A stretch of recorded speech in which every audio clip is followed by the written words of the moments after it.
Hello everybody, welcome back to today's video. I hope everybody's having a good week and enjoying time with your family, celebrating the Christmas season. However, in today's video, we are going to be going over the U.S. Senate prediction for the Democrats' best case scenario. This is, again, if there is a very big blue wave, kind of like 2018, or even sort of like 2025 even, a very favorable year for the Democrats. They in this scenario, they would outperform expectations. It's not completely out of the question because, Republicans are in control both chambers of Congress and they control the White House with Republican Donald Trump. Usually the party out of power usually gains a lot of momentum that they lost the year before, kind of like back in like the 2010s, maybe like 2014, 2010, when the Democrats controlled a lot of things. They had Democrat Barack Obama in the White House. So wave years are not out of the question, especially for the party out of power. So this video will be going over the best case scenario for Democrats if they have a great year. These states are going to be safe regardless. No doubt about that. Democrats should win these by at least 10 points. Oregon, Colorado, in this case, New Mexico, Illinois, Virginia would be over 10 points. Seems like Mark Warner won't have much of a problem winning re-election there. Delaware, New Jersey, Rhode Island, and Massachusetts. That would be the best case scenario for the Democrats. And we'll give Minnesota as well. That seems pretty plausible. Some of these likely states move up to safe Democratic, but that's basically what we have so far. Safe Republican states that they will win no matter what. The environment: Idaho, Montana, Wyoming, South Dakota, Kansas, Oklahoma, Arkansas, Louisiana, Mississippi, Alabama, Tennessee, Kentucky, West Virginia, South Carolina, and I think that is about it. I think we'll do Florida. Florida just seems to show no signs of stopping in terms of growth for the GOP there. You even saw in 2018, it was close, but Republicans still did really well there. Rick Scott was able to take off Bill Nelson, the Democrat senator at the time, which is now Rick Scott won by way over 10 in 2024. So that's basically what the map looks like. These states are not expected to be competitive in this scenario. We will now go into likely Democrat states, likely blue states. The Democrats should be winning by a likely margin. We don't really have a ton of them, but we will start with Michigan. Actually, it's a very big take. It's really hard to say. I feel like it would be just under 4 points. But again, this is a Democrat best case scenario. So they would be winning Michigan by just barely over 5. Barely over 5. Same with New Hampshire. With Scott Brown running, you'd think that he is a good candidate. I just think he's lost a lot of his electability over the past decade and a half. He's not as electable as he was, say, 15 years ago. He's running. Chris Pappas is a pretty strong Democrat candidate. He overperformed the narrow Harris district by around 5 points, I believe. He seems to be more establishment, more electable. And so is Scott Brown, but you have John Sununu who's running, which is kind of going to make whoever wins the Republican primary in New Hampshire weakened. I always say that primaries are not good for the party. It's not good to have a competitive primary. I always use that as a way to take and affect the race. New Hampshire, again, I think John Sununu will win. He has a Sununu name. Last names usually play well in certain states, like New Hampshire. He is the brother of Chris Sununu, who is the former Republican governor who actually left office January of this year. He's a little bit more conservative, but he's still establishment, just like his family. He is a strong candidate. He's making it very close. I still think Pappas is going to win at the end of the day, but in the best case scenario, I would think he'll just be barely under 10. That's my take on New Hampshire.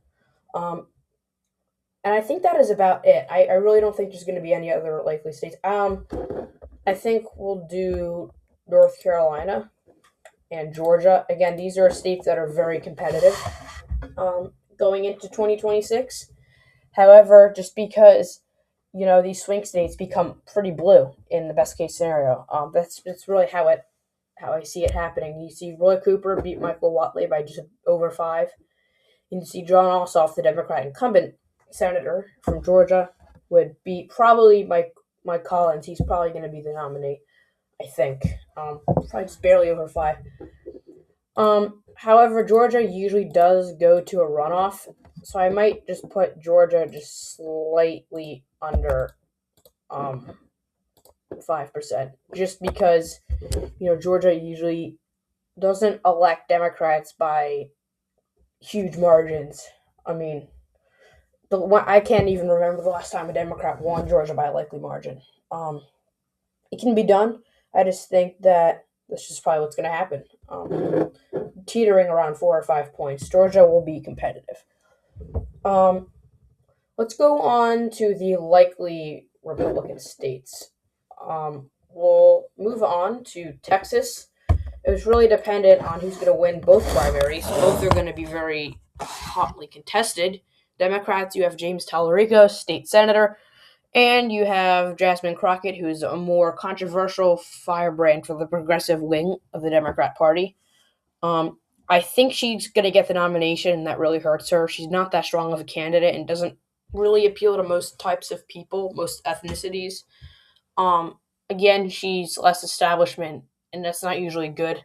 They're more unelectable because they don't really receive funding from the party. They might fund her. If I were the Democrats, I would be spending money in other races. Kind of like if I were a Republican, I'd be spending money in other races that aren't worth spending money in. That's just my take. It's going to be likely. It might dip down to leans if Tallarico is the Democrat nominee and Ken Paxton is the Republican nominee. We'll have to see how that plays out. However, as of now, it's still likely Donald Trump won it by around 15 points. Still a very red state. Next, we'll move on to Nebraska. I think Nebraska will be likely probably around 5 to 8 points for the Democrat best case scenario. We're including the Democrat as independent candidate Dan Osborne. I really don't think that he's going to knock off Pete Ricketts. I've talked about this before, but he was a governor a few years ago, popular governor. He's more establishment. He can self-fund his own campaign. He seems to be a stronger senator, electability-wise, than Deb Fischer was. I think that was a unique circumstance. However, we'll just assume because of the environment, Dan Osborne gets the Democrats, independents, and quite a few Republicans, moderate Republicans, to vote for him, thus making it under 10 points. But I still think Nebraska is not going to get any closer than likely. I really don't. We'll just have to see how that plays out. That is it for likely Republican. Now we will go down to leans Democratic. I only see one state fitting that column, which is Maine. You have Susan Collins.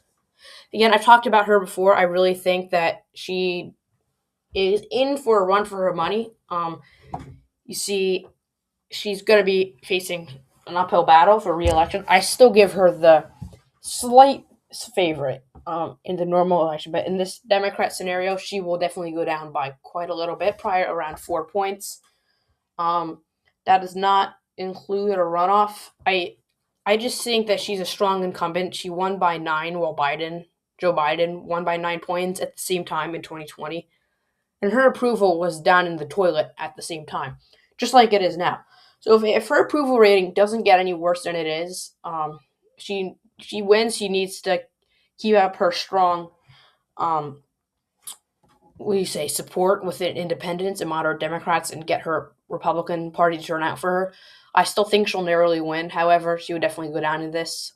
We'd be assuming the Democrats nominate Janet Mills, the Democrat governor there. She seems to be a decent Democrat candidate. If they nominate Graham Plattner, he's not as strong of a candidate. He just isn't. He's controversial. And when you're going up against not popular, but incumbents who've had a proven record of winning, you don't want to run candidates that are controversial and that have trouble fundraising. You want to get well fundraised candidates. Nonetheless, that is about it for Maine. That is the only lean Democrat state. So we have a few lean Republican states. What will we do? Alaska, they'll be lean. Dan Sullivan is running for re-election, I believe. He is facing against, I'm not sure who. Nobody big has declared a run against Dan Sullivan. This is likely a safe Republican state. However, we're assuming that Mary Peltola would run and make Dan Sullivan face a competitive race. She is a decently strong candidate for the Democrats. We're not really sure what her intentions are. She said she wants to run for governor, U.S. House again, U.S. Senate. We have to see what race she's going to run in, or she might just not run at all. We'll have to see.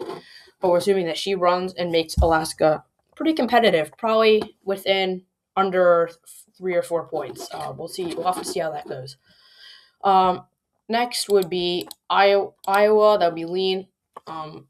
It's hard to say who the nominations are going to be for either party. Republicans are probably going to run Ashley Hinson, who is an overperformer from her district. She won 15 points in a Trump plus 9-8 district. So she's a pretty strong overperformer.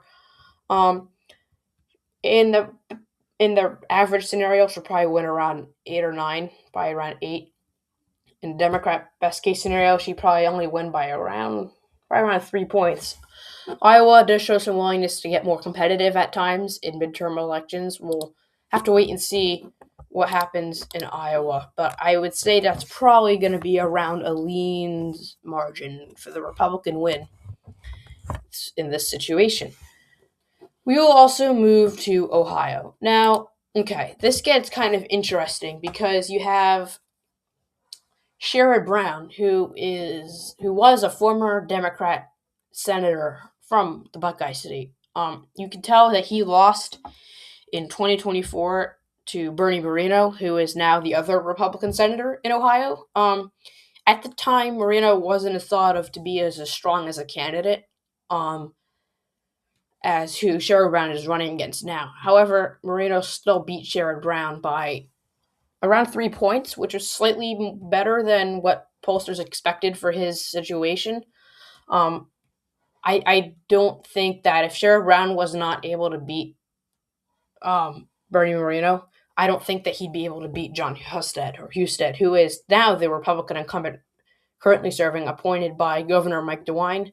Husted was DeWine's lieutenant governor. He's won a few statewide races before. He's kind of the type of Republican who's right in the middle between establishmentarian and MAGA. He kind of fits both of those pretty well for his party. He kind of gets the support from everybody throughout the Republican base, so I think that he'll be able to get his voters, and I just think he'd probably be able to do better in the suburbs than, say, Vivek Ramaswamy will do. Sherrod Brown will still get a few Trump voters to vote for him. I just don't think it'll be enough. I think Ohio has just moved too far to the right for a Democrat to win. It would take a 2006 type of blue wave. This is still a very favorable Democrat environment. I would say it would just be too out of hands. I would say Sherrod Brown would lose by probably around 1 point. I think it could move to tilt Republican, but that at least the Democrats are thinking that Sherrod Brown will make this race competitive, which undoubtedly he will. It'll make this be a race to watch. I'll definitely be watching it. It'll be interesting. I just think that just because of Ohio has just moved too far to the right for a Democrat to win. Sherrod Brown won in 2018 by quite a lot, but I think Ohio wasn't as red at the time. We saw only Republicans winning by lean margins. Sherrod Brown was able to win by a likely margin, but that was 2018, We could see a blue wave like 2018, but, a lot of states have shifted because you have to remember, in 2018, you had states like West Virginia be competitive. You had Joe Manchin win West Virginia. You can never see West Virginia vote for a Democrat again. A lot of these states have shifted a lot, or you saw how Colorado back in the day used to be a competitive state. You saw in 2014, Republicans were able to win Colorado. It shifted towards the Democrats to the point where Republicans can't really make any gains and they can't really win it at all. That's kind of the case with Ohio. In this scenario would be the most competitive election. It could go down to tail, but that's basically how I think about the Democrats' best case scenario for the U.S. Senate elections. I will be releasing one about the Republicans' best case scenario. Stay tuned for that video, but I hope that you guys did enjoy this. Again, hope you have enjoying a good Christmas holiday, and I hope to see you in the next episode, and I hope you guys have a good day. Please like and subscribe, and I'll see you later.